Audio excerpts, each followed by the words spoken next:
हाँ जी विद्यार्थियों, सारिਆਂ ਨੂੰ सत श्री अकाल। स्वागत है तुहाडा सारिਆਂ ਦਾ अपनी रीट पंजाबी वाली जमात विच। अपनी गल चल रही सी कौशलों बारे। कौशलों के विचों आपां चौथा ते आखिरी कौशल अज पढ़ना जी, जिहदा नाम है लिखण कौशल। लिखण कौशल की सिक्ख्या। लो जी, लिखना हैगी एक रचनात्मक क्रिया। रचनात्मक क्रिया वो होंदी है जिहड़ी साडे हत्थां दे नाल आपां करदे हां। हत्थां दे नाल कीती हुई कलाकारी नूं कहा जाता है रचनात्मक क्रिया। लो जी, लिखना एक हैगी रचनात्मक क्रिया। हुण देखी जाओ गल्लां नूं, ਜਿਹੜੀਆਂ ਜਿਹੜੀਆਂ ਗੱਲਾਂ ਉਹਨਾਂ ਨੂੰ ਧਿਆਨ ਰੱਖਿਓ ਦਿਮਾਗ ਦੇ ਵਿੱਚ। ਜਿਹੜੇ ਜਿਹੜੇ ਪ੍ਰਸ਼ਨ ਮੈਂ ਬਣਾਉਂਦਾ ਜਾਵਾਂ, ਪ੍ਰਸ਼ਨਾਂ ਨੂੰ ਦਿਮਾਗ ਵਿੱਚ ਰੱਖਿਓ। ਆਪਣੀ ਥਿਓਰੀ ਸਾਰੀ ਕਲੀਅਰ ਹੋ ਗਈ ਨਾ, ਉਸ ਤੋਂ ਬਾਅਦ ਟੈਸਟ ਸੀਰੀਜ਼ ਚੱਲੂਗੀ ਤੇ ਐਵੇਂ ਦੇ ਪ੍ਰਸ਼ਨ ਹੀ ਤੁਹਾਨੂੰ ਮੈਂ ਬਣਾਉਂਗਾ ਤੇ ਉਵੇਂ ਦੇ ਪ੍ਰਸ਼ਨ ਹੀ ਤੁਹਾਨੂੰ ਐਗਜ਼ਾਮ ਦੇ ਵਿੱਚ ਮਿਲ ਜਾਣਗੇ। ਬਸ ਗੱਲ ਖਤਮ। ਅਗਲੀ ਗੱਲ ਦੇਖੋ ਜੀ। हाँ जी, ਲਿਖਣ ਕੌਸ਼ਲ ਦੀ ਸਿੱਖਿਆ। ਲਿਖਣ ਕੌਸ਼ਲ ਦਾ ਸ਼ਾਬਦਿਕ ਅਰਥ ਕੀ ਹੈ? ਸਭ ਤੋਂ ਪਹਿਲਾਂ ਭਾਸ਼ਾ ਦੇ ਲਿਪੀਬੱਧ ਰੂਪ ਦੀ ਸਿੱਖਿਆ। सही है, गल क्लीयर है कि भाषा के लिपिबद्ध रूप की सिक्ख्या उन्होंने आप कह दें लिखण कौशल। भाषा के दो रूप होंगे हैं, एक मौखिक अते एक लिखित।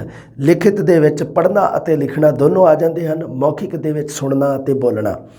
सुनन कौशल अते बोलन कौशल दोनों मौखिक रूप दे विच आउंदे हन ते पढ़ना अते लिखना ये दोनों कौशल भाषा के लिपिबद्ध या लिखित रूप में आते हैं।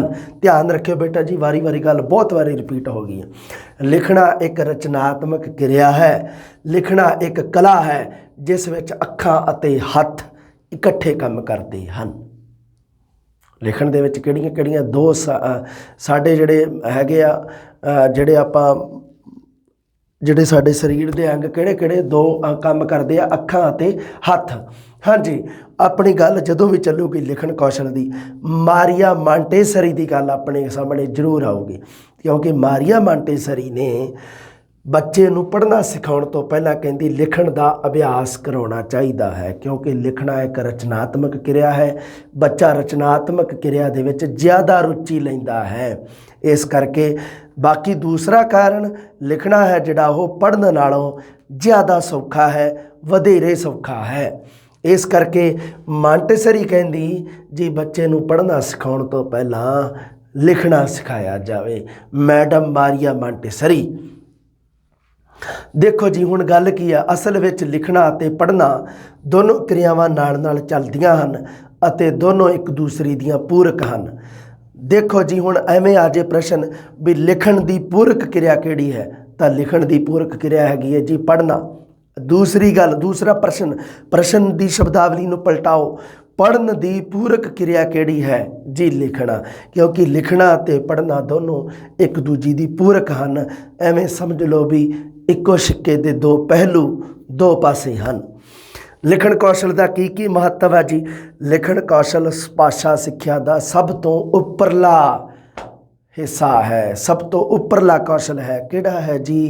सब तो उपरला हिस्सा लिखण कौशल है। सब तो थलड़ा हिस्सा है जिहड़ा ओह साडा सुनन कौशल है, क्योंकि सुनन कौशल बाकी कौशलों का आधार बनता है।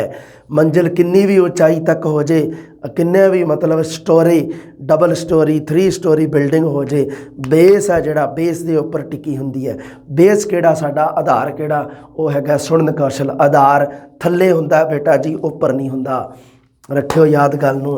इस करके लिखण कौशल का जिहड़ा हैगा वो सारिਆਂ ਤੋਂ उपरला हिस्सा, ਇਹਦਾ मतलब सारिਆਂ ਤੋਂ थलड़ा साडा सुनन कौशल है। भाषा ते पूरा अधिकार प्राप्त हो जाता लिखण कौशल दे नाल, क्योंकि चौथा ते आखिरी कौशल है। इस करके यह कौशल जदों विद्यार्थी विच पूरा विकसित हो गया, भाषा के उपर पूरा अधिकार है। भाषा के उपर अधिकार प्राप्त करने वास्ते भाषा के मौखिक अते लिखित दोनों रूपों का ज्ञान होना बहुत जरूरी है। दोनों के ज्ञान का विकास होना बहुत जरूरी है। अगर दोनों के विचों एक का विकास होंदा है, किसी एक का नहीं होंदा, जां अगे 4 कौशलों विचों किसी एक का 2 का जां 3 का विकास हो गया, एक का नहीं होया, जां 2 का हो गया 2 का नहीं होया, उस स्थिति दे विच भाषा के उपर पूर्ण अधिकार प्राप्त नहीं मन्निया जाऊगा। इस स्थिति दे विच मन्निया जाऊगा जदों सुनन कौशल तो लैके उस तो बाद बोलन कौशल, फिर साडा पढ़न कौशल, फिर साडा लिखण कौशल। इन्हां 4 कौशलों का विकास भाषा के उपर पूरा अधिकार ते इन्हां 4 कौशलों की सिक्ख्या का ही मुलांकन किया जाता है। ਆਧੁਨਿਕ ਸਿੱਖਿਆ ਪ੍ਰਣਾਲੀ ਵਿੱਚ ਲਿਖਤ ਪ੍ਰੀਖਿਆ ਤੋਂ ਬਿਨਾਂ ਮੁਲਾਂਕਣ ਸੰਭਵ ਨਹੀਂ ਹੈ। ਆਧੁਨਿਕ ਸਿੱਖਿਆ ਪ੍ਰਣਾਲੀ ਦੇ ਵਿੱਚ ਲਿਖਤ ਪ੍ਰੀਖਿਆ ਦਾ ਬਹੁਤ ਮਹੱਤਵ ਹੈ।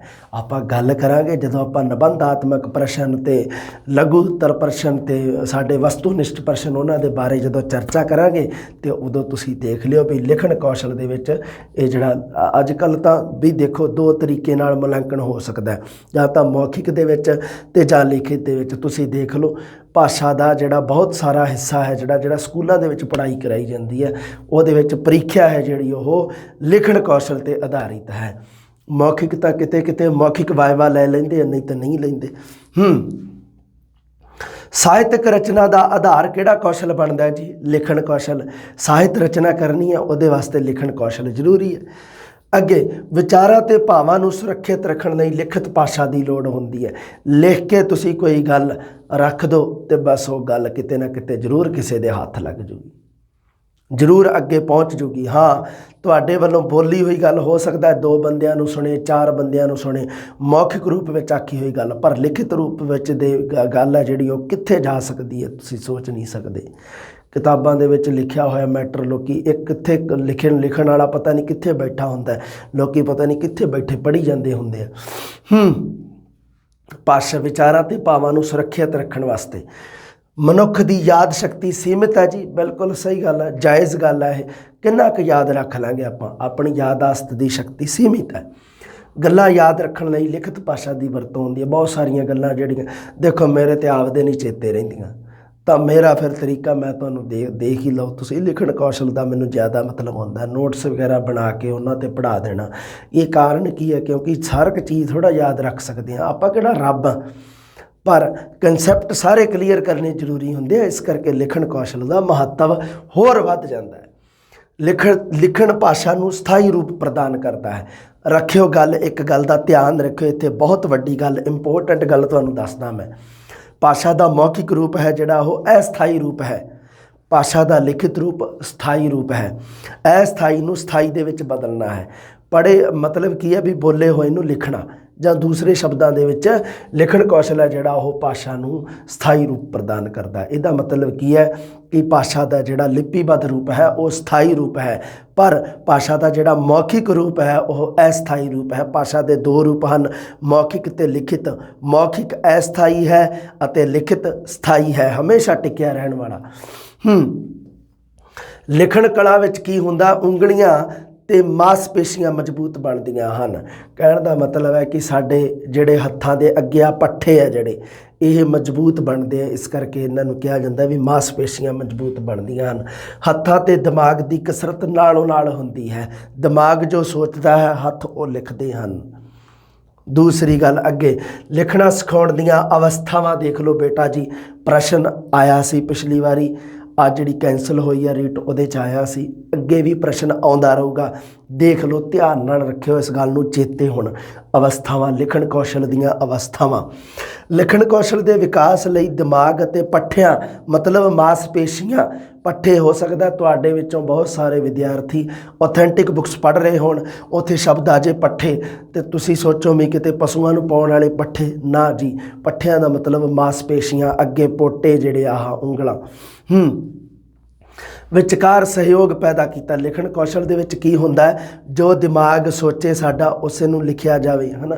ਜਦੋਂ ਦਿਮਾਗ ਸੋਚੇਗਾ ਹੀ ਨਹੀਂ ਕੁਛ, ਅਸੀਂ ਲਿਖ ਕਿਵੇਂ ਸਕਾਂਗੇ? ਸੋ ਦਿਮਾਗ ਤੇ ਹੱਥ ਦੀ ਆਪਸ ਦੇ ਵਿੱਚ ਤਾਲਮੇਲ, ਉਹਨਾਂ ਦਾ ਆਪਸ ਦੇ ਵਿੱਚ ਸੰਬੰਧ ਬਿਠਾਉਣਾ, ਇਹ ਲਿਖਣ ਕੌਸ਼ਲ ਦੇ ਵਿੱਚ ਆਉਂਦਾ ਹੈ। ਲਿਖਣਾ ਸਿਖਾਉਣ ਦੀਆਂ ਪ੍ਰਸ਼ਨ ਬਣਦਾ, ਲਿਖਣਾ ਸਿਖਾਉਣ ਦੀਆਂ ਕਿੰਨੀਆਂ ਅਵਸਥਾਵਾਂ ਹਨ? 4। ਲਿਖਣਾ ਸਿਖਾਉਣਾ ਹੋਵੇ ਕਿਸੇ ਨੂੰ 4 ਅਵਸਥਾਵਾਂ ਦੇ ਵਿੱਚੋਂ ਦੀ ਗੁਜ਼ਰਨਾ ਪੈਂਦਾ। ਕਿੰਨੀਆਂ? 4 ਅਵਸਥਾਵਾਂ। ਪਹਿਲੀ ਅਵਸਥਾ ਦੇ ਵਿੱਚ ਹੋਊਗਾ ਲਿਖਣ ਦੀ ਤਿਆਰੀ। ਪਹਿਲੀ ਅਵਸਥਾ ਹਮੇਸ਼ਾ ਇਹ ਰਹੂਗੀ ਵੀ ਲਿਖਣ ਵਾਸਤੇ ਬੱਚੇ ਨੂੰ ਤਿਆਰ ਕਰਨਾ। ਦੂਸਰੀ ਅਵਸਥਾ, ਬੱਚਾ ਲਿਖਣ ਵਾਸਤੇ ਤਿਆਰ ਹੋ ਗਿਆ। ਦੂਜੀ ਅਵਸਥਾ, ਉਸ ਨੂੰ ਅੱਖਰਾਂ ਦੀ ਰਚਨਾ ਸਿਖਾਉਣੀ, ਅੱਖਰ ਲਿਖਣੇ ਸਿਖਾਉਣੇ।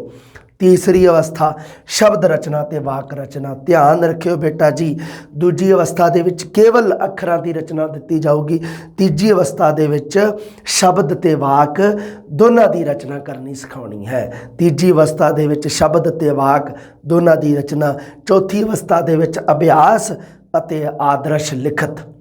चौथी अवस्था ਵਿੱਚ ਅਭਿਆਸ ਅਤੇ ਆਦਰਸ਼ ਲਿਖਤ, ਅਭਿਆਸ ਅਤੇ ਆਦਰਸ਼ ਲਿਖਤ। ਹਾਂਜੀ, ਪਹਿਲੀ ਅਵਸਥਾ ਜਿਵੇਂ ਤੁਹਾਨੂੰ ਦੱਸਿਆ ਲਿਖਣ ਦੀ, ਤੇ ਆ ਹੋ ਗਿਆ ਸਾਰਾ। ਇਸੇ ਪ੍ਰਸ਼ਨ ਨੂੰ ਹੋਰ ਡੀਪ ਕਰਦੇ ਹਾਂ। ਆ ਜਾਓ ਆਪਾਂ ਪਹਿਲੀ ਅਵਸਥਾ ਲਿਖਣ ਦੀ ਤਿਆਰੀ। ਦੇਖੋ ਜੀ ਕਿਵੇਂ ਬੱਚੇ ਨੂੰ ਲਿਖਣ ਲਈ ਤਿਆਰ ਕੀਤਾ ਜਾਂਦਾ ਹੈ। ਕਿਵੇਂ ਬੱਚੇ ਨੂੰ ਅੱਖਰਾਂ ਦੀ ਬਨਾਵਟ ਵੱਲ ਉਹਦਾ ਧਿਆਨ ਕੇਂਦਰਿਤ ਕੀਤਾ ਜਾਂਦਾ ਹੈ। ਲਿਖਣ ਦੀ ਤਿਆਰੀ ਦੇ ਵਿੱਚ ਕਿਵੇਂ, ਮਤਲਬ ਤਿਆਰੀ ਕਿਵੇਂ ਕਰਨੀ ਹੈ, ਉਹਦੇ ਵਿੱਚ ਪਹਿਲਾ ਸਟੈਪ ਕੀ ਹੋਊਗਾ, ਅੱਖਰਾਂ ਦੀ ਬਨਾਵਟ ਵੱਲ ਧਿਆਨ ਦੇ ਕੇ ਬੱਚੇ ਦੀ ਨਿਰੀਖਣ ਜਿਹਨੂੰ ਹਿੰਦੀ 'ਚ ਕਹਿੰਦੇ ਆ, ਨਿਰੀਖਣ ਸ਼ਕਤੀ ਵਧਾਉਣੀ ਹੈ ਬੱਚੇ ਦੀ। ਬੱਚਾ ਅੱਖਰਾਂ ਦੀ ਬਨਾਵਟ ਵੱਲ ਧਿਆਨ ਦੇਵੇ। ਸਭ ਤੋਂ ਪਹਿਲਾਂ ਬੱਚਾ ਆਪਣੇ ਮਾਈਂਡ ਦੇ ਵਿੱਚ ਅੱਖਰਾਂ ਦੀ ਬਨਾਵਟ ਨੂੰ ਸੈੱਟ ਕਰੂਗਾ। ਲਿਖਣ ਪ੍ਰਤੀ ਰੁਚੀ, ਦਿਮਾਗ ਅਤੇ ਮਾਸਪੇਸ਼ੀਆਂ ਵਿੱਚ ਸੰਬੰਧ ਸਥਾਪਿਤ ਹੋ ਜਾਵੇ। ਉੱਥੇ ਬੱਚੇ ਦਾ ਦਿਮਾਗ ਅਤੇ ਮਾਸਪੇਸ਼ੀਆਂ ਵਿੱਚ ਇਹ ਹੁਣ ਆ ਜੇ ਪ੍ਰਸ਼ਨ, ਦਿਮਾਗ ਅਤੇ ਮਾਸਪੇਸ਼ੀਆਂ ਵਿੱਚ ਸੰਬੰਧ ਕਿਹੜੀ ਅਵਸਥਾ ਵਿੱਚ ਸਥਾਪਿਤ ਕੀਤਾ ਜਾਂਦਾ ਹੈ ਜੀ? ਪਹਿਲੀ ਅਵਸਥਾ, ਲਿਖਣ ਦੀ ਪਹਿਲੀ ਅਵਸਥਾ। ਪ੍ਰਸ਼ਨਾਂ ਨੂੰ ਅੱਗੇ ਵੀ ਧਿਆਨ ਰੱਖਿਓ। ਅੱਖਰਾਂ ਦੀ ਬਨਾਵਟ ਵਿੱਚ, ਅੱਖਰਾਂ ਦੀ ਬਨਾਵਟ ਵੱਲ ਧਿਆਨ ਦਿਵਾਉਣਾ ਕਿਹੜੀ ਅਵਸਥਾ ਹੈ ਜੀ? ਪਹਿਲੀ ਅਵਸਥਾ। ਪ੍ਰਸ਼ਨ ਬਹੁਤ ਬਣਦੇ ਆ ਅੱਗੇ। ਦੇਖੋ ਲੋੜੀ ਦੇ ਸਾਧਨ ਕਿਹੜੇ ਕਿਹੜੇ ਚਾਹੀਦੇ ਆ। ਸਭ ਤੋਂ ਪਹਿਲਾਂ ਸਾਡਾ ਸਟੈਪ ਕੀ ਹੈ? ਲਿਖਣ ਦੀ ਤਿਆਰੀ। ਉਹਦੇ ਵਿੱਚ ਵਾਤਾਵਰਣ, ਇੱਕ ਤਾਂ ਵੀ ਸੁੰਦਰ ਵਸਤੂਆਂ ਦਿਖਾਈਏ, ਕੋਈ ਰੰਗ ਬਰੰਗੀ ਉਹਨੂੰ ਖਿਡੌਣੇ, ਕੋਈ ਗੁਬਾਰੇ, ਕੋਈ ਜੋ ਵੀ ਹੈ, ਚਾਰਟ, ਸੁੰਦਰ ਚਿੱਤਰ, ਜਿਵੇਂ ਕਿੰਡਰਗਾਰਟਨ ਜਾਂ ਮਾਂਟੇਸਰੀ ਪ੍ਰਣਾਲੀ ਦੀ ਜਿਹੜੀ ਸਮੱਗਰੀ ਹੈ ਉਹਨੂੰ ਆਪਾਂ ਵਰਤ ਸਕਦੇ ਹਾਂ ਲਿਖਣ ਦੀ ਤਿਆਰੀ ਵਾਸਤੇ। ਰਚਨਾਤਮਕ ਸ਼ਕਤੀ ਦਾ ਵਿਕਾਸ, ਚੌਂਕ ਜਾਂ ਪਟੜੀ, ਇੱਕ ਐਵੇਂ ਪਟੜੀ, ਚੌਂਕ ਜਾਂ ਪਟੜੀ, ਇੱਕ ਚੌਰਸ ਮਤਲਬ ਬਣਾ ਕੇ ਕੁਛ ਉਹਦੇ 'ਤੇ ਰੇਤਾ ਵਿਛਾ ਕੇ ਉਹਨੂੰ ਪੱਧਰਾ ਕਰ ਦਿੱਤਾ ਜਾਂਦਾ ਹੈ। ਬੱਚਾ ਅਧਿਆਪਕ ਦੀ ਨਕਲ ਕਰਕੇ ਉਂਗਲੀ ਨਾਲ ਪਟੜੀ 'ਤੇ ਅੱਖਰ ਲਿਖਣ ਦੀ ਕੋਸ਼ਿਸ਼ ਕਰਦਾ ਹੈ। ਇਹਦੇ ਨਾਲ ਕੀ ਹੋਊਗਾ ਬੇਟਾ ਜੀ? ਬੱਚੇ ਦਾ ਦਿਮਾਗ ਅਤੇ ਮਾਸਪੇਸ਼ੀਆਂ ਦਾ ਸੰਬੰਧ ਸਥਾਪਿਤ ਹੋਊਗਾ ਪਹਿਲੀ ਅਵਸਥਾ ਦੇ ਵਿੱਚ ਲਿਖਣ ਦੀ ਤਿਆਰੀ ਵਿੱਚ। ਸ਼ਬਦ ਵਿਧੀ ਦੀ ਵਰਤੋਂ ਕਰ ਸਕਦਾ ਅਧਿਆਪਕ। ਇੱਥੇ ਸ਼ਬਦਾਂ ਦੇ ਚਾਰਟ ਜਾਂ ਕਾਰਡ ਦਿਖਾਵੇ, ਬੱਚਾ ਉਹਨਾਂ ਨੂੰ ਸ਼ਬਦਾਂ ਨੂੰ ਜ਼ਮੀਨ 'ਤੇ ਲਿਖੇ ਜਾਂ ਹਵਾ ਵਿੱਚ ਉਂਗਲੀ ਨਾਲ ਲਿਖੇ। ਹਵਾ ਵਿੱਚ ਦੋਨੇ ਤਰੀਕੇ ਨਾਲ ਬੱਚਾ ਲਿਖ ਸਕਦਾ। ਕ੍ਰੀਏਟੀਵਿਟੀ, ਕਿਉਂਕਿ ਲਿਖਣਾ ਇੱਕ ਰਚਨਾਤਮਕ ਕਿਰਿਆ ਹੈ। ਜ਼ਰੂਰੀ ਥੋੜ੍ਹਾ ਵੀ ਬੱਚਾ ਫੱਟੀ ਜਾਂ ਪੱਟੀ 'ਤੇ ਹੀ ਲਿਖੇ, ਹਵਾ ਦੇ ਵਿੱਚ ਵੀ ਇਸ ਤਰ੍ਹਾਂ। ਲਓ ਜੀ, ਆ ਗਈ ਦੂਜੀ ਅਵਸਥਾ। ਦੂਜੀ ਅਵਸਥਾ ਦੇ ਵਿੱਚ ਮੈਂ ਤੁਹਾਨੂੰ ਦੱਸਿਆ ਸੀ ਕੇਵਲ ਬੱਚੇ ਨੂੰ ਅੱਖਰਾਂ ਦੀ ਰਚਨਾ। ਧਿਆਨ ਆ ਜੇ ਕਿਤੇ ਐਵੇਂ ਪ੍ਰਸ਼ਨ ਆ ਜੇ ਵੀ ਦੂਜੀ ਅਵਸਥਾ ਦੇ ਵਿੱਚ ਸਿਖਾਇਆ ਜਾਂਦਾ ਹੈ ਅੱਖਰ ਰਚਨਾ, ਅੱਖਰ ਤੇ ਸ਼ਬਦ ਰਚਨਾ, ਅੱਖਰ ਤੇ ਵਾਕ ਰਚਨਾ ਜਾਂ ਸ਼ਬਦ ਰਚਨਾ। ਧਿਆਨ ਰੱਖਿਓ, ਪ੍ਰਸ਼ਨ ਐਵੇਂ ਦਾ ਬਣ ਸਕਦਾ ਹੈ। ਧਿਆਨ ਰੱਖਿਓ, ਦੂਜੀ ਅਵਸਥਾ ਦੇ ਵਿੱਚ ਕੇਵਲ ਬੱਚੇ ਨੂੰ ਅੱਖਰ ਰਚਨਾ ਸਿਖਾਉਣੀ ਹੈ ਆਪਾਂ। ਲਿਖਣ ਕੌਸ਼ਲ ਦਾ ਸਭ ਤੋਂ ਮਹੱਤਵਪੂਰਨ ਪੜਾਅ ਹੈ ਬੇਟਾ ਜੀ। ਧਿਆਨ ਰੱਖਿਓ, ਲਿਖਣ ਕੌਸ਼ਲ ਦੇ 4 ਪੜਾਅ, ਲਿਖਣ ਕੌਸ਼ਲ ਦੀਆਂ 4 ਅਵਸਥਾਵਾਂ।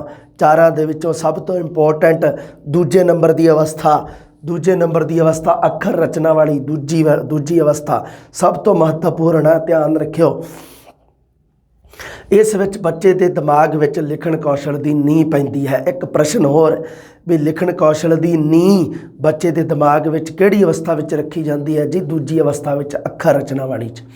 ਅਧਿਆਪਕ ਦਾ ਉਦੇਸ਼ ਬੱਚੇ ਨੂੰ ਗੁਰਮੁਖੀ ਲਿਪੀ ਦੇ ਸਾਰੇ ਅੱਖਰਾਂ ਨੂੰ ਆਪਣੇ ਹੱਥ ਨਾਲ ਲਿਖਣ ਦੇ ਯੋਗ ਬਣਾਉਣਾ ਹੈ। ਲਓ ਜੀ, ਬੱਚੇ ਨੂੰ ਗੁਰਮੁਖੀ ਦੀ ਵਰਣਮਾਲਾ ਦੂਜੀ ਅਵਸਥਾ ਦੇ ਵਿੱਚ ਸਿਖਾਈ ਜਾਊਗੀ। ਬੱਚੇ ਨੂੰ ਵਰਣਮਾਲਾ ਕਿਹੜੀ ਅਵਸਥਾ ਦੇ ਵਿੱਚ ਸਿਖਾਈ ਜਾਊਗੀ? ਅੱਖਰ ਰਚਨਾ ਮਤਲਬ ਦੂਜੀ ਅਵਸਥਾ ਦੇ ਵਿੱਚ। ਸਾਧਨ ਕਿਹੜੇ ਕਿਹੜੇ, ਵਸਤੂਆਂ ਕਿਵੇਂ?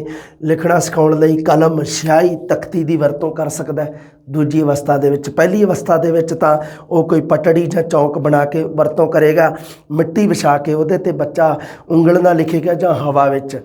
ਉਸ ਤੋਂ ਬਾਅਦ ਬੱਚੇ ਨੂੰ ਜਾਂ ਕੁਛ ਇਸ ਤਰ੍ਹਾਂ ਦੇ ਰੰਗ ਬਰੰਗੇ ਕੋਈ ਖਿਡੌਣੇ ਜਾਂ ਮਾਂਟੇਸਰੀ ਵਿਧੀ ਵਾਲੀਆਂ ਕੋਈ ਜਾਂ ਕਿੰਡਰਗਾਰਟਨ ਵਿਧੀ ਵਾਲੇ ਜਿਹੜੇ ਸਾਧਨ ਆ ਉਹ ਵਰਤ ਸਕਦਾ। ਪਹਿਲੀ ਅਵਸਥਾ ਦੀ ਗੱਲ ਕਰ ਰਿਹਾ ਮੈਂ। ਦੂਜੀ ਅਵਸਥਾ ਦੇ ਵਿੱਚ ਕਲਮ, ਸਿਆਹੀ ਇਹਨਾਂ ਦੀ ਵਰਤੋਂ ਹੋਊਗਾ। ਲਓ ਜੀ, ਸੰਸਲੇਸ਼ਣ ਵਿਧੀ ਵਰਤ ਸਕਦਾ ਇੱਥੇ ਅਧਿਆਪਕ। ਸੌਖੀ ਤੋਂ ਔਖੀ ਰੇਖਾ ਖਿੱਚਣਾ ਸਿਖਾਉਣਾ ਅਤੇ ਬਾਅਦ ਵਿੱਚ ਸੰਸਲੇਸ਼ਣ ਦੁਆਰਾ ਗੁਰਮੁਖੀ ਅੱਖਰ ਬਣਾਏ ਜਾਣੇ। ਵੀ ਹੁਣ ਜਿਵੇਂ ਸੌਖੀ ਤੋਂ ਔਖੀ ਕਿਵੇਂ ਬੱਚਾ ਕਰੂਗਾ, ਇੱਕ ਦੇਖੋ ਮਾੜਾ ਜਿਹਾ ਉਦਾਹਰਣ। ਮੰਨ ਲਓ ਬੱਚੇ ਨੂੰ ਜੱਜਾ ਲਿਖਣਾ ਸਿਖਾਉਣਾ ਹੈ ਨਾ। ਹੁਣ ਬੱਚਾ ਸਭ ਤੋਂ ਪਹਿਲਾਂ ਸੌਖੀ ਰੇਖਾ, ਪਹਿਲਾਂ ਆਹ ਖਿੱਚ ਲੇ, ਫਿਰ ਆਹ, ਫਿਰ ਬੱਚਾ ਆਹ ਔਖੀ ਰੇਖਾ ਬੱਚੇ ਵਾਸਤੇ, ਕਿਉਂਕਿ ਇੱਧਰ ਮੁੜ ਕੇ ਆਉਣਾ ਬੱਚੇ ਨੇ। ਸੋ ਇਸ ਗੱਲ ਦਾ ਥੋੜ੍ਹਾ ਜਿਹਾ ਮਤਲਬ ਇਸੇ ਨੂੰ ਕਿਹਾ ਜਾਂਦਾ ਸੌਖੀ ਤੋਂ ਔਖੀ, ਇਹਨੂੰ ਕਿਹਾ ਜਾਂਦਾ ਸੰਸਲੇਸ਼ਣ ਵਿਧੀ। ਉਸ ਤੋਂ ਬਾਅਦ ਪੂਰੇ ਨੂੰ ਕਲਮ ਚਲਾਉਣ ਦੀ ਵਿਧੀ। ਅਧਿਆਪਕ ਤਖਤੀ ਉੱਪਰ ਪੈਨਸਿਲ ਜਾਂ ਸਿੱਕੇ ਨਾਲ ਪੂਰਨੇ ਪਾਉਂਦਾ ਹੈ। ਪੂਰਨੇ ਪਾਉਣ ਦਾ ਮਤਲਬ ਹੁੰਦਾ, ਦੇਖੋ ਜੀ ਕੀ ਕਹਿੰਦੇ ਆ, ਪੂਰਨੇ ਪਾਉਣੇ। ਪੂਰਨੇ ਪਾਉਣ ਦਾ ਮਤਲਬ ਹੁੰਦਾ, ਉਦਾਹਰਨ ਵਾਸਤੇ ਅਧਿਆਪਕ ਨੇ ਕੈ ਲਿਖਤਾ ਐਵੇਂ ਕਰਕੇ, ਫੱਟੀ ਜਾਂ ਪੱਟੀ ਜਾਂ ਸਲੇਟ ਜਿਹਨੂੰ ਆਪਾਂ ਕਹਿ ਦਿੰਦੇ ਆ, ਉਹਦੇ ਉੱਪਰ ਲਿਖਤਾ ਅਧਿਆਪਕ ਨੇ, ਪੂਰਨੇ ਪਾਉਂਦਾ ਹੈ। ਬੱਚਾ ਉਸ ਉੱਪਰ ਕਲਮ ਫੇਰ ਕੇ ਅਭਿਆਸ ਕਰਦਾ ਹੈ। ਸਮਝੋ, ਬੱਚਾ ਉਸ ਉੱਪਰ ਕਲਮ ਫੇਰ ਕੇ ਅਭਿਆਸ ਕਰਦਾ ਹੈ। ਜਦੋਂ ਤੁਸੀਂ ਛੋਟੇ ਹੁੰਦੇ ਸਕੂਲ ਦੇ ਵਿੱਚ ਗਏ ਸੀ, ਤੁਸੀਂ ਵੀ ਆਹ ਹੀ ਵਿਧੀ, ਪੂਰਨੇ ਪਾਉਣਾ ਵਿਧੀ ਇਸ ਨੂੰ ਕਿਹਾ ਜਾਂਦਾ ਹੈ। ਅੱਗੇ ਆ ਜੂਗੀ ਇਹ ਵਿਧੀ, ਪੂਰਨੇ ਪਾਉਣਾ, ਉਦੋਂ ਆਪਾਂ ਗੱਲ ਕਰਾਂਗੇ। ਪੂਰਨੇ ਪਾਉਣਾ ਸ਼ਾਬਦਿਕ, ਇਹਦਾ ਸ਼ਾਬਦਿਕ ਅਰਥ ਕੀ ਹੈ, ਇਸ ਵਿਧੀ ਦਾ ਮਤਲਬ ਕੀ ਹੈ ਵੀ ਸਭ ਤੋਂ ਪਹਿਲਾਂ ਅਧਿਆਪਕ ਇੱਕ ਅੱਖਰ ਪੱਟੀ ਜਾਂ ਫੱਟੀ ਦੇ ਸਲੇਟ ਦੇ ਉੱਪਰ ਲਿਖ ਦਿੰਦਾ ਹੈ, ਬੱਚਾ ਉਸ ਦੇ ਉੱਪਰ ਆਪਣੀ ਕਲਮ ਜਾਂ ਪੈਨਸਿਲ ਫੇਰਦਾ ਰਹਿੰਦਾ ਹੈ। ਲਓ ਜੀ, ਆ ਗਈ ਤੀਜੀ ਅਵਸਥਾ ਬੇਟਾ ਜੀ, ਤੀਜੀ ਅਵਸਥਾ। ਤੀਜੀ ਅਵਸਥਾ ਦੇ ਵਿੱਚ ਦੋਨੇ ਚੀਜ਼ਾਂ, ਦੋ ਰਚਨਾਵਾਂ ਸਿੱਖੂਗਾ ਬੱਚਾ, ਸ਼ਬਦ ਰਚਨਾ ਤੇ ਵਾਕ ਰਚਨਾ, ਦੋਨੋਂ ਇਕੱਠੀਆਂ ਤੀਜੀ ਅਵਸਥਾ ਦੇ ਵਿੱਚ ਸਿੱਖੂਗਾ। ਤੀਜੀ ਅਵਸਥਾ ਸ਼ਬਦ ਰਚਨਾ ਤੇ ਵਾਕ ਰਚਨਾ। ਬੱਚੇ ਦੀ ਜੋ ਲਿਖਾਈ ਬਣ ਜੇ ਉਹ ਸਾਰੀ ਉਮਰ ਰਹਿੰਦੀ ਹੈ। ਲਓ ਜੀ, ਤੀਜੀ ਅਵਸਥਾ ਦੇ ਵਿੱਚ ਧਿਆਨ ਰੱਖਿਓ, ਭੁਲੇਖਾ ਖਾ ਜਾਓ ਅਗਰ ਆ ਜੇ ਪ੍ਰਸ਼ਨ ਕਿ ਬੱਚੇ ਕਿਹੜੀ ਅਵਸਥਾ ਦੇ ਵਿੱਚ ਬੱਚੇ ਦੀ ਲਿਖਾਈ ਹਮੇਸ਼ਾ ਵਾਸਤੇ ਸਥਿਰ ਹੋ ਜਾਂਦੀ ਹੈ, ਵੀ ਮਤਲਬ ਜਿਵੇਂ ਦੀ ਲਿਖੀ ਗਈ ਉਸ ਤੋਂ ਬਾਅਦ ਉਹਦੇ ਵਿੱਚ ਕੋਈ ਸੁਧਾਰ ਨਹੀਂ ਹੋ ਸਕਦਾ, ਉਹ ਹੈ ਕਿ ਜੀ ਤੀਜੀ ਅਵਸਥਾ, ਸ਼ਬਦ ਰਚਨਾ ਤੇ ਵਾਕ ਰਚਨਾ। ਚੌਥੀ ਅਵਸਥਾ ਨਾ ਕਰ ਦਿਓ ਭੁਲੇਖੇ ਨਾਲ, ਗਲਤੀ ਨਾਲ ਪ੍ਰਸ਼ਨ ਅਗਰ ਇਸ ਤਰ੍ਹਾਂ ਦਾ ਬਣੇ ਕਿ ਕਿਹੜੀ ਅਵਸਥਾ ਦੇ ਵਿੱਚ ਬੱਚੇ ਦੀ ਜੋ ਲਿਖਾਈ ਬਣ ਜਾਵੇ ਉਹ ਸਾਰੀ ਉਮਰ ਚੱਲਦੀ ਰਹਿੰਦੀ ਹੈ, ਪ੍ਰਸ਼ਨ ਸਹੀ ਮਾਇਨੇ 'ਚ ਐਵੇਂ ਬਣੂਗਾ, ਪ੍ਰਸ਼ਨ ਦਾ ਉੱਤਰ ਆਊਗਾ ਜੀ ਤੀਜੀ ਅਵਸਥਾ, ਸ਼ਬਦ ਰਚਨਾ ਤੇ ਵਾਕ ਰਚਨਾ। ਹੋ ਸਕਦਾ ਹੋਰ ਔਖਾ ਕਰਨਾ ਹੋਵੇ ਪ੍ਰਸ਼ਨ ਨੂੰ, ਅਵਸਥਾ ਦਾ ਨਾਮ ਤੀਜੀ ਅਵਸਥਾ ਨਾ ਲਿਖੇ, ਤੀਜੀ ਅਵਸਥਾ ਨਾ ਲਿਖ ਕੇ ਸ਼ਬਦ ਰਚਨਾ ਤੇ ਵਾਕ ਰਚਨਾ ਲਿਖ ਦੇ। ਇਸ ਵਿੱਚ ਅੱਖਰਾਂ ਨੂੰ ਜੋੜ ਕੇ ਸ਼ਬਦਾਂ ਅਤੇ ਵਾਕਾਂ ਦੀ ਰਚਨਾ ਕਰਨੀ ਸਿਖਾਈ ਜਾਂਦੀ ਹੈ। ਅੱਖਰਾਂ ਦੀ ਸਿੱਖਿਆ ਬੱਚੇ ਨੂੰ ਆਪਾਂ ਦੂਜੀ ਅਵਸਥਾ ਅੱਖਰ ਰਚਨਾ ਦੇ ਵਿੱਚ ਦੇਤੀ ਹੈ, ਤੇ ਹੁਣ ਤੀਜੀ ਅਵਸਥਾ ਦੇ ਵਿੱਚ ਸ਼ਬਦ ਰਚਨਾ ਤੇ ਵਾਕ ਰਚਨਾ, ਅੱਖਰਾਂ ਤੋਂ ਸ਼ਬਦ ਤੇ ਸ਼ਬਦਾਂ ਤੋਂ ਵਾਕ। ਅਨੁਲਿਪੀ ਜਾਂ ਸੁਲੇਖ ਲਿਖਾਈ, ਸੁਲੇਖ ਜਾਂ ਅਨੁਲਿਪੀ, ਧਿਆਨ ਰੱਖਿਓ, ਅਨੁਲਿਪੀ ਕਿਹਨੂੰ ਕਹਿੰਦੇ ਆ ਜੀ, ਸੁਲੇਖ। ਬੱਚੇ ਕਾਪੀਆਂ ਦੀਆਂ ਪੰਕਤੀਆਂ ਵਿੱਚ ਸੁੰਦਰ ਅੱਖਰ ਲਿਖਣ ਦੀ ਕੋਸ਼ਿਸ਼ ਕਰਦੇ ਆ, ਉੱਪਰਲੀ ਪੰਕਤੀ ਵਿੱਚ ਸੁੰਦਰ ਅੱਖਰ ਛਪੇ ਹੁੰਦੇ ਹਨ ਤੇ ਬੱਚੇ ਉਹਨਾਂ ਦੀ ਨਕਲ ਕਰਦੇ ਆ, ਇਹਦੇ ਇਸੇ ਨੂੰ ਕਿਹਾ ਜਾਂਦਾ ਅਨੁਲਿਪੀ ਜਾਂ ਸੁਲੇਖ। ਹਾਂ, ਪ੍ਰਤੀਲਿਪੀ ਕਿਹਨੂੰ ਕਹਿੰਦੇ ਆ, ਇਹ ਅਨੁਲਿਪੀ ਜਾਂ ਸੁਲੇਖ ਦਾ ਵਿਕਸਿਤ ਰੂਪ ਹੈ। ਪੁਸਤਕ ਜਾਂ ਅਖਬਾਰ ਤੋਂ ਨਕਲ ਕਰਕੇ ਲਿਖਣਾ ਜਿਹੜਾ ਉਹਨੂੰ ਕਿਹਾ ਜਾਂਦਾ ਪ੍ਰਤੀਲਿਪੀ। ਸੁਲੇਖ ਤਾਂ ਉਹ ਹੁੰਦਾ ਵੀ ਉੱਪਰ ਪੰਕਤੀ ਲਿਖੀ ਹੋਵੇ ਤੇ ਹੂਬਹੂ ਥੱਲੇ ਉਹਦੇ ਵਰਗੀ ਪੰਕਤੀ ਲਿਖਣੀ, ਫਿਰ ਇੱਕ ਪੰਕਤੀ ਛਪੀ ਹੋਵੇ ਉਸ 'ਤੇ ਉਹ ਦੂਸਰੀ ਪੰਕਤੀ ਆਪ ਲਿਖਣੀ ਬੱਚੇ ਵੱਲੋਂ, ਉਹਨੂੰ ਤਾਂ ਕਿਹਾ ਜਾਂਦਾ ਅਨੁਲਿਪੀ ਜਾਂ ਸੁਲੇਖ। ਪ੍ਰਤੀਲਿਪੀ ਕੀ ਹੁੰਦਾ ਵੀ ਉਹਦੇ ਉੱਪਰ ਕੋਈ ਮਤਲਬ ਛਪਿਆ ਨਹੀਂ ਹੁੰਦਾ ਕੁਛ ਵੀ, ਮਤਲਬ ਇੱਕ ਖਾਲੀ ਪੰਨਾ ਹੁੰਦਾ ਜਿਹਦੇ ਉੱਪਰ ਬੱਚਾ ਲਿਖਦਾ ਕੀ ਹੈ, ਪ੍ਰਤੀਲਿਪੀ ਲਿਖਦਾ ਹੈ। ਪਰ ਕਿਵੇਂ ਲਿਖਦਾ ਹੈ, ਕਿਸੇ ਅਖਬਾਰ ਜਾਂ ਆਪਣੀ ਪਾਠ ਪੁਸਤਕ ਦੇ ਵਿੱਚੋਂ ਜਾਂ ਕਿਸੇ ਮੈਗਜ਼ੀਨ 'ਚੋਂ ਦੇਖ ਕੇ ਬੱਚਾ ਲਿਖ ਰਿਹਾ ਹੋਵੇ, ਜਦੋਂ ਉਹਨੂੰ ਕਿਹਾ ਜਾਂਦਾ ਪ੍ਰਤੀਲਿਪੀ। ਪ੍ਰਤੀਲਿਪੀ ਦੇ ਨਾਲ ਸ਼ਬਦ ਭੰਡਾਰ ਦਾ ਵਿਕਾਸ। ਹੁਣ ਆ ਗਿਆ ਜੀ ਬੋਲ ਲਿਖਤ ਜਾਂ ਮਲਾਹ। ਜਮਾਤ ਵਿੱਚ ਅਧਿਆਪਕ ਬੋਲਦਾ ਹੈ ਤੇ ਬੱਚੇ ਸੁਣ ਕੇ ਆਪਣੀਆਂ ਕਾਪੀਆਂ ਵਿੱਚ ਲਿਖਦੇ ਹਨ, ਇਹਨੂੰ ਕਿਹਾ ਜਾਂਦਾ ਬੋਲ ਲਿਖਤ ਜਾਂ ਮਲਾਹ। ਮਲਾਹ ਹੁੰਦਾ ਬੇੜੀ ਨੂੰ ਚਲਾਉਣ ਵਾਲਾ।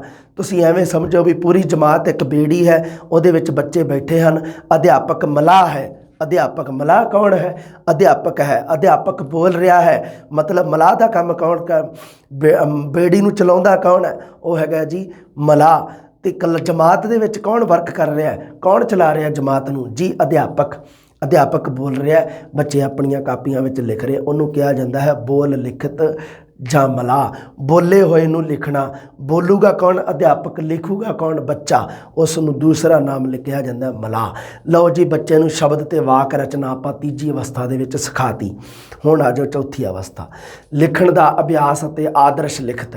ਇਸ ਅਵਸਥਾ ਵਿੱਚ ਅਭਿਆਸ ਰਾਹੀਂ ਪ੍ਰਾਪਤ ਗਿਆਨ ਨੂੰ ਸਥਿਰ ਬਣਾਇਆ ਜਾਂਦਾ ਹੈ। ਲਓ ਜੀ, ਅਜੇ ਪ੍ਰਸ਼ਨ ਵੀ ਲਿਖਣ ਦਾ ਅਭਿਆਸ ਕਿਹੜੀ ਅਵਸਥਾ ਦੇ ਨਾਲ ਸੰਬੰਧਿਤ ਹੈ, ਚੌਥੀ ਅਵਸਥਾ ਦੇ ਨਾਲ। ਆਦਰਸ਼ ਲਿਖਤ ਦਾ ਸੰਬੰਧ ਕਿਹੜੀ ਅਵਸਥਾ ਦੇ ਨਾਲ ਹੈ, ਚੌਥੀ ਅਵਸਥਾ ਦੇ ਨਾਲ। ਧਿਆਨ ਰੱਖਿਓ, ਪ੍ਰਸ਼ਨ ਬਣਾ ਦੂੰਗਾ ਸਾਰੇ ਮੈਂ ਐਵੇਂ ਦੇ। ਪਹਿਲੀਆਂ ਤਿੰਨ ਅਵਸਥਾਵਾਂ ਦਾ ਸੰਬੰਧ ਆਰੰਭਿਕ ਸ਼੍ਰੇਣੀਆਂ ਨਾਲ, ਠੀਕ ਹੈ, ਸਹੀ ਗੱਲ ਹੈ, ਅਤੇ ਚੌਥੀ ਅਵਸਥਾ ਦਾ ਸੰਬੰਧ ਉੱਚ ਸ਼੍ਰੇਣੀਆਂ ਦੇ ਨਾਲ ਹੈ। ਚੌਥੀ ਅਵਸਥਾ ਦੇ ਵਿੱਚ ਕਿਹੜੇ ਕਿਹੜੇ ਸਾਧਨ ਵਰਤ ਸਕਦਾ ਹੈ ਅਧਿਆਪਕ, ਚਿੱਤਰ ਰਚਨਾ।